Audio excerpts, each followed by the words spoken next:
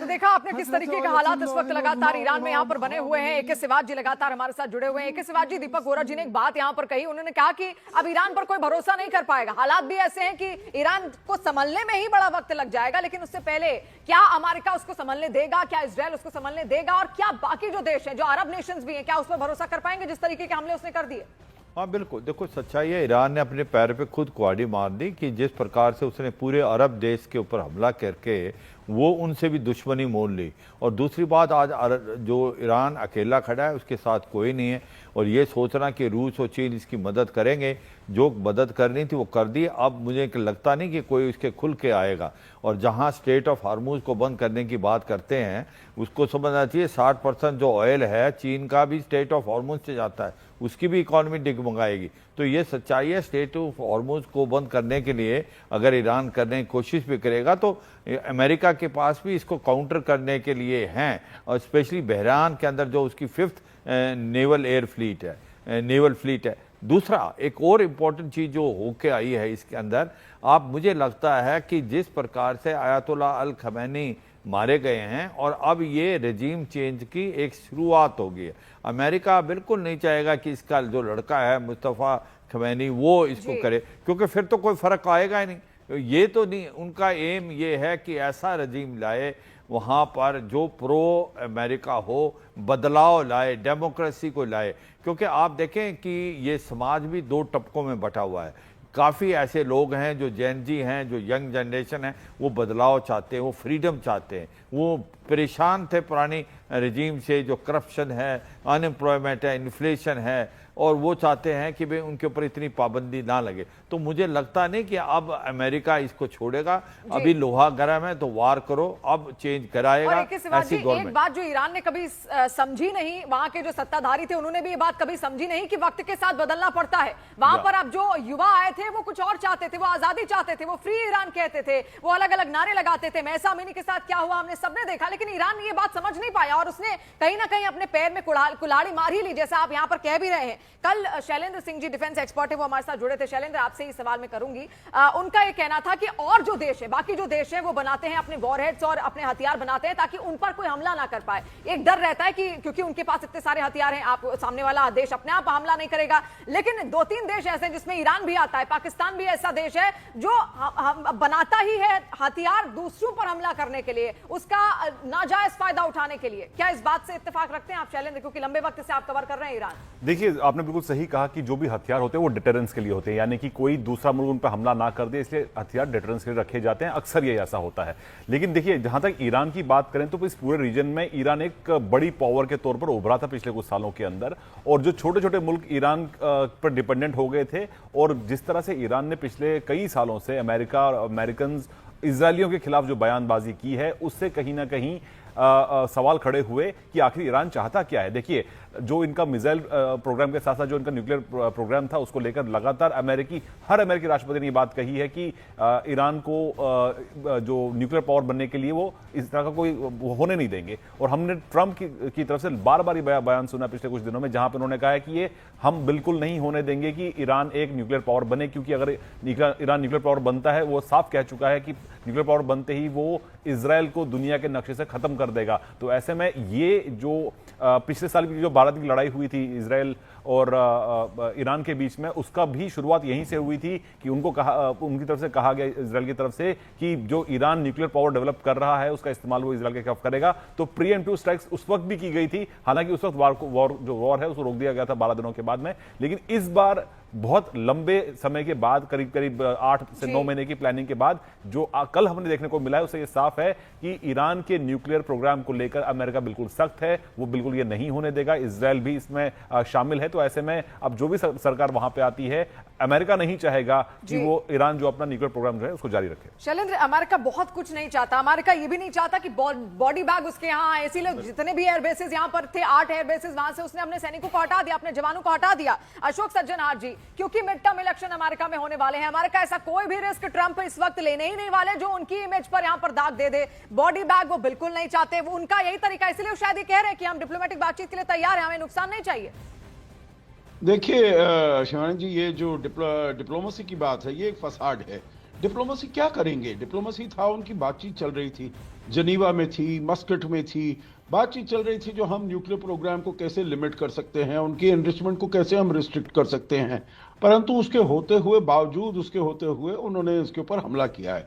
Diplomacy वो नहीं चाहते हैं, वो अपनी मनमानी सत्ता चाहते हैं, जो उनका कहना माने, जो कहे, जो मैं ठीक है न्यूक्लियर वेपन में नहीं बनाऊंगा, मैं इजराइल के विरुद्ध नहीं कोई भी एक्शन लूंगा, मैं इजराइल को रिकॉग्नाइज करूंगा, और जो भी है ये तेल वगैरह है सब मैं एक्सपोर्ट करूंगा। और अमेरिका उस तेल के ऊपर भी, जैसे उसने वेनेजुएला के तेल के ऊपर वो हथियाया है, यहां पर भी वो चाहता है जो उसका कंट्रोल हो। देखिए, एक बात मैं और कहना चाहूंगा, ये अमेरिका ही नहीं चाहता जो वहां पर ईरान में न्यूक्लियर वेपन कैपेबिलिटी हो, जो वो न्यूक्लियर परमाणु अस्त्र बनाए।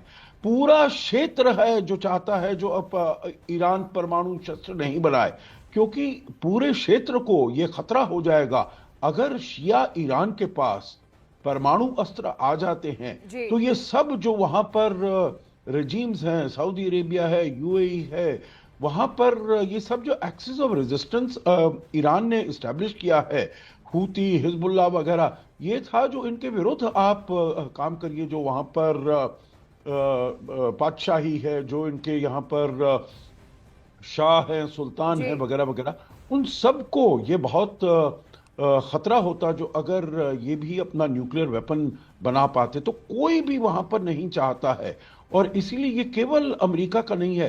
देखिए, भारत ने भी ये कहा है, जो हम नहीं चाहते जो वहां पर कोई और एक शक्ति उभरे जिसके ऊपर जिसके पास परमाणु अस्त्र हो, क्योंकि ये बहुत ही इनस्टेबल कर देगा, इसको बहुत ही इंस्टेबिलिटी उसमें जाएगा। देखिए, दूसरी बात है, 47 साल के बाद करीब 40 साल तक ईरान एक पराया स्टेट था, एक बिल्कुल ही अलग थलग किया हुआ था। उसके संबंध सऊदी अरेबिया और यूनाइटेड अरब एमिरेट से अभी 3-4 साल पहले थोड़े बेहतर होने शुरू हुए थे। वो बातचीत करने लगे थे, स्ट्रेट में विजिट्स वगैरह होती थी। और ये जो अभी काम किया है ईरान ने, तो उसने फिर अपने संबंधों को इन सभी देशों के साथ पीछे धकेल दिया है। तो मैं समझता हूं ये ईरान के लिए बुरा वक्त आया है, और वहां पर अब किसी और इस्लामिक लीडरशिप को मेरे विचार से नहीं आने दिया जाएगा। जी।